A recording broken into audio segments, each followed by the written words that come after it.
Looks like we might be live. Does it say recording paused? I think we might be live now. Yes, we are. Okay. All right, then. Let's get started. I'm Ross Thornley from AQAI, and I'm going to open us up with a keynote about leveraging AQ. You might have heard of IQ and EQ, but AQ is really what we need to be focusing on, especially on uncertain times, and building resilience in people and our businesses. So let me share my screen and get straight into it. Um, okay. Do give me any comments, any feedback, reach out. I'm very happy to speak to anybody. So with AQAI, what we've been doing is building adaptability assessments and coaching. And the purpose of this is to really transform the, can I hit record? Yes. Hold on just very quickly.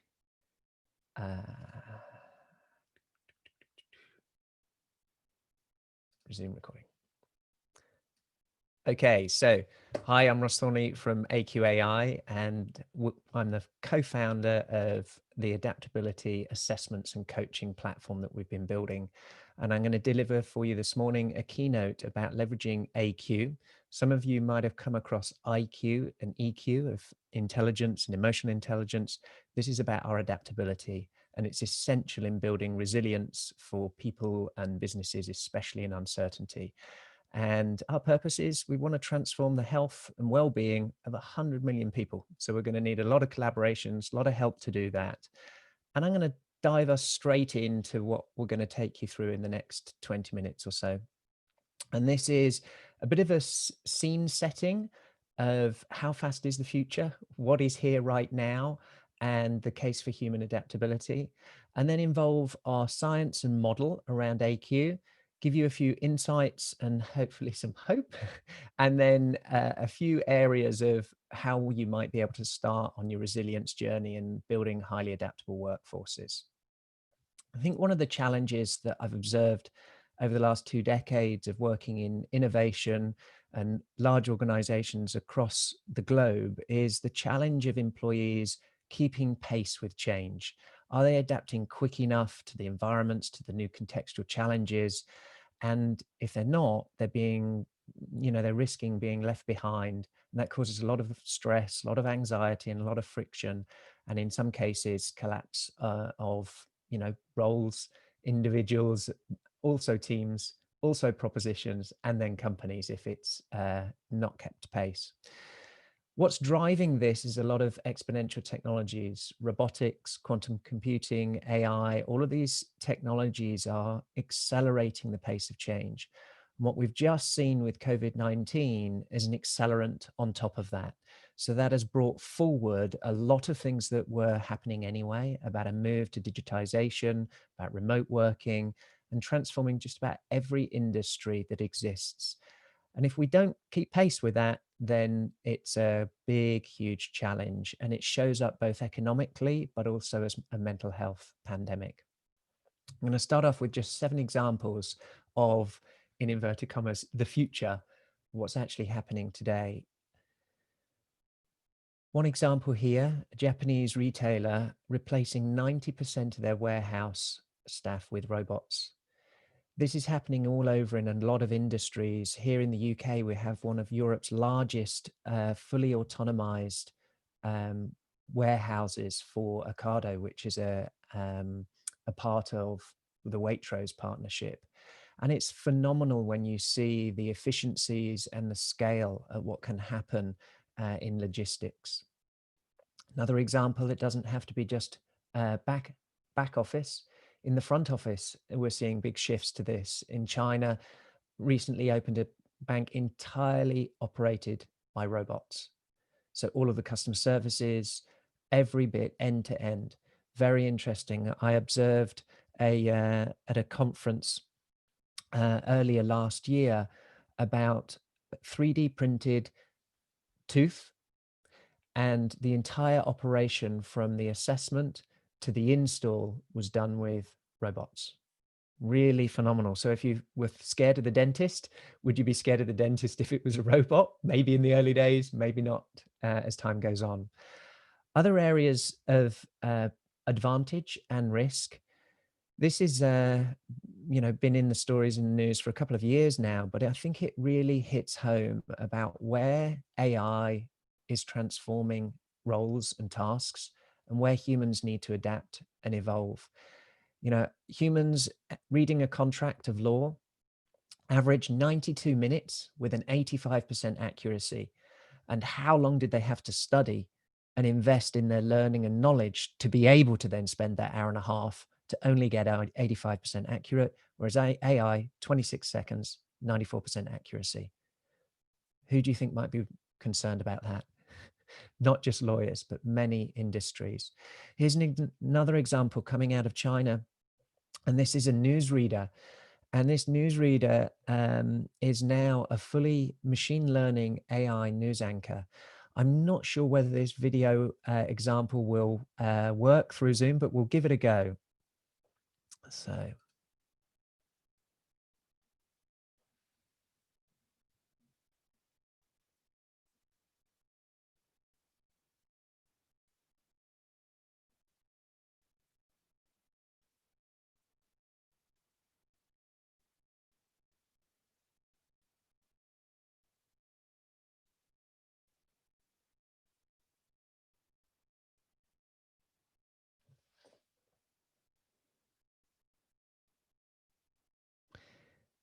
What's fascinating about that in terms of, is it just where we're doing analysis, or can we put it in front and have relationships?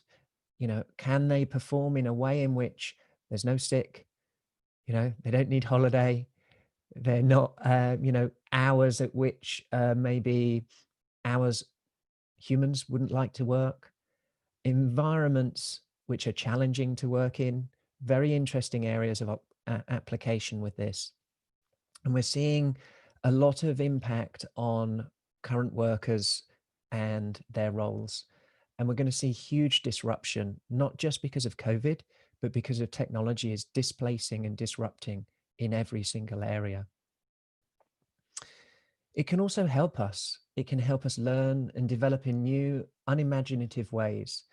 The EdTech revolution for learning and transforming learning is only just beginning.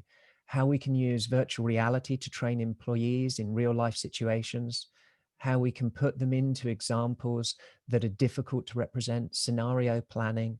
The scalability of this becomes truly exponential in creating learning solutions to ensure that we can build humans into the versions that we want to become in the future. Talked a fair bit in those examples about AI, and this is from Google's CEO, that in his view, it could have more profound implications than electricity and fire. And when we think about that, it's hard to imagine. We're not wired to understand exponentials. We understand linear. Exponential happens very gradually and then suddenly. And if we're not able to adapt to that new situation, then it can be catastrophic for us. I showed you the example of the Chinese anchor. What about your next hire being a digital human, a digital twin? I'm not sure if you've come across a company out of New Zealand. They're called Soul Machines, and I'm going to show you another quick example here of that. They're creating digital influencers, customer services representatives that can understand and read human emotions through, sorry, something popped up there. Let's play this video and see if this one works as well.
So you can see more of that video. We will share a version and a copy of this presentation keynote deck.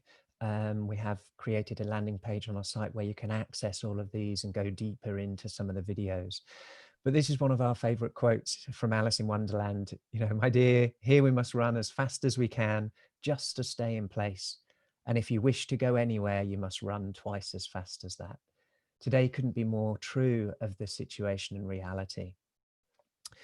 Where technology is accelerating at this exponential rate, the challenge is our human adaptability is not.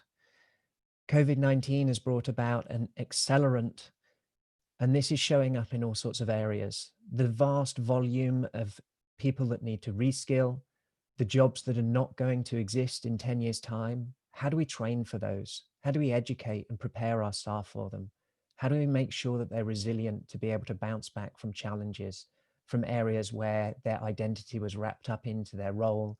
And when that's displaced, how do we support them? What we can be sure of is the changes ahead are going to be very, very different. And we need a new operating system for change. We built an operating system on a linear model of business, one where lean, where efficiency, predictive around our productivity were things that allowed growth. We extended our value curve over time, but we have to let go of the things that got us here because they certainly won't get us to the next phase.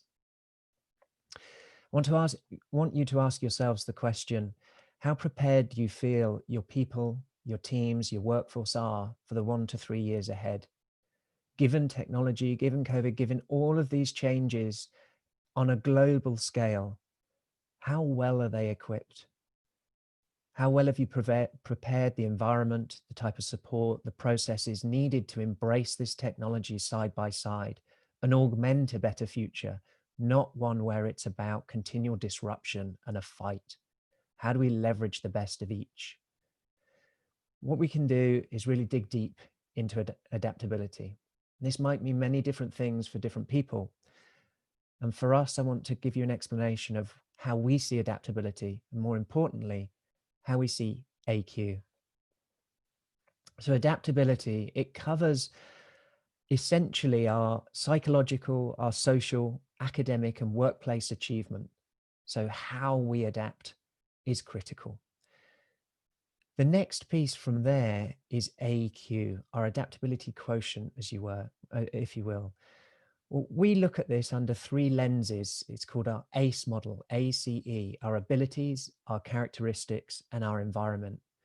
All of those either inhibit or accelerate our ability to, effectively respond to uncertainty, to new information or changed circumstances.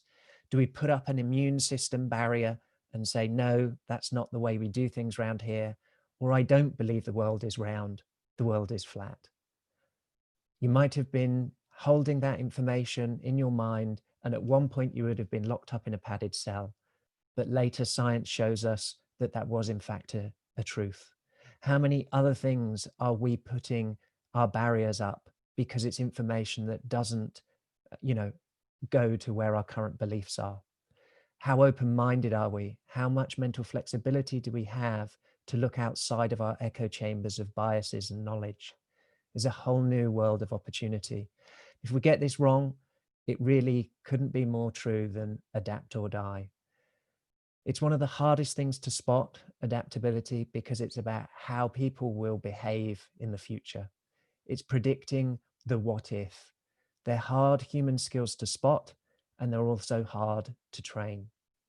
But they are trainable and they are learnable. In fact, adaptability has been one of the top sought after behavioral skills for many years. Until now, we've never really been able to understand scientifically all the different elements of what adaptability is, and resilience is just one of those. From LinkedIn surveys to IBM, there's lots of data out there to show just how critical important this is. And I ask you, are you looking for this? Are you aware of how your team, your workforces adapt to change? Are you recruiting for highly adaptable people, knowing that in a year's time, they'll probably be doing something very different in a very different environment with very different technology than you have today? It shows up in every area of our business, from employee well-being to adaptive leadership, to job change and reskilling, to even returning to work safely after COVID-19. What are the new protocols and processes for social distancing? How do we accelerate innovation to ensure the propositions that we're creating are going to be valuable to us tomorrow? How are we ensuring that digital transformation projects don't fail, but actually succeed and make us go forward better? This really calls for a radical rethink to shift from a survival mindset to one of thriving. And we're going to require the most adaptable workforces we have ever seen in order to thrive in this new reality. Peter Drucker said it best: if you can't measure it, you can't improve it. And if you're not measuring it and reporting on it, then the chances of improving it are even lower. I want to introduce you to our adaptiotic table. For the nerdy around amongst you and those who can remember your science days, the periodic table, we took a tip of the hat from there, and it leans more into our model of ACE: ability, character, and environment. And we look to answer three core questions. How and to what degree do I adapt? Those are our abilities, things like grit, perseverance, and passion over the long term. Mental flexibility, mindset, resilience, unlearning. Can I let go of a past process, something that was successful for me yesterday, to make room for a new way of doing something? Then character. This is who adapts and why. Understanding the profiles of people's hope, their motivation style. Do they need a burning platform or a burning ambition in order to change? When we understand that, we can communicate with them in a language that will invoke a behavior and a result that is changed not through compliance, but through excitement. And our environment: when does somebody adapt and to what degree? What factors of work stress, our work environment, our team support, and even our emotional health, how is this affecting, how is this inhibiting or accelerating our ability to adapt to new situations? And we've built within this model, because we take the assessment through a conversational AI chatbot, and then we're able to put some very clever metrics to look at the predictive analysis of a change readiness index and a reskill index. And you get individual dashboard and then team aggregated views of the distribution across each of these dimensions. We've spent the last 3 years researching this with some of the top psychologists, people in leading universities. We've done lots of studies, lots of stuff to validate what's behind this. And where it gets really exciting, unlike many assessments that you might have come across before, which look at what happened, why did it happen, and profiling people into categories. We don't believe people are categories. We can evolve, we can change our personalities with goals and context. So it's about what will happen when, and how can we make that happen. So in the last couple of minutes, I'm going to take us through how we can start to build resiliency in our people and our workforces, and make sure that they're highly adaptable. A couple of pieces that influence some insights to give us hope. When we understand and know what happens and why it happens, we can then put in interventions to start to work. So understanding anxious characters and how that increases stress, that even just requiring change increases stress by 26%. But on the flip side, we can reduce that through improving our resiliency by having team support and focusing in on those areas. Unlearning, I mentioned before, this is the ability to rethink the status quo, to reassess our skills, let go of old methodologies. If we can improve that ability, we can uplift our adaptability by 40%. And this was from our benchmark study last year. 1 in 4 employees were experiencing high levels of overwhelm and overwork. This was before COVID. So the first thing you need to do is make sure that you're measuring and getting your data baseline for each of the individuals across those 3 key questions. In our platform, you can do this. It starts to help identify who are the high innovators, who might need more support.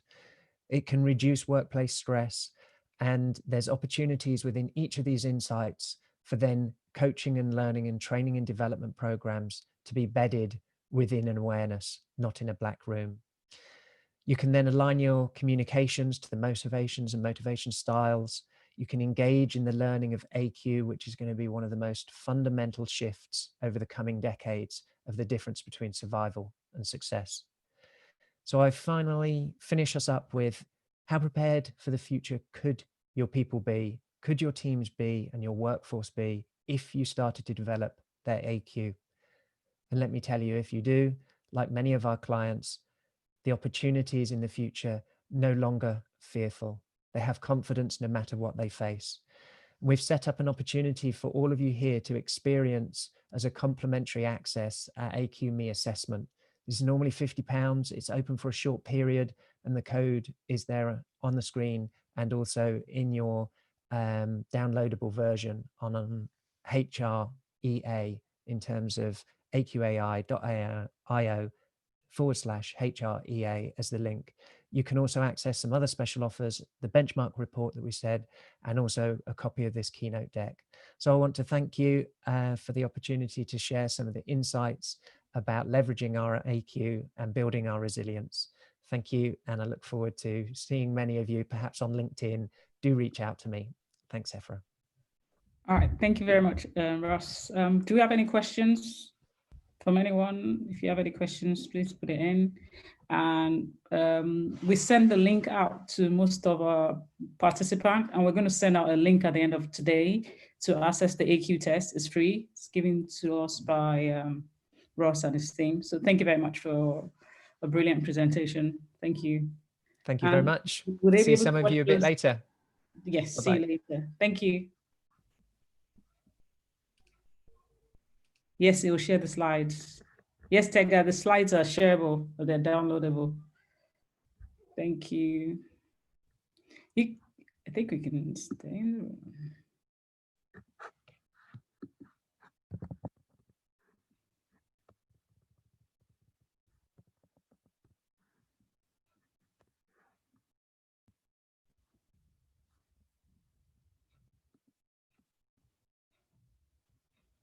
Our next keynote starts in 8 minutes. So I'm going to end the session and start that session. Please go back to the agenda and join the session. Thank you.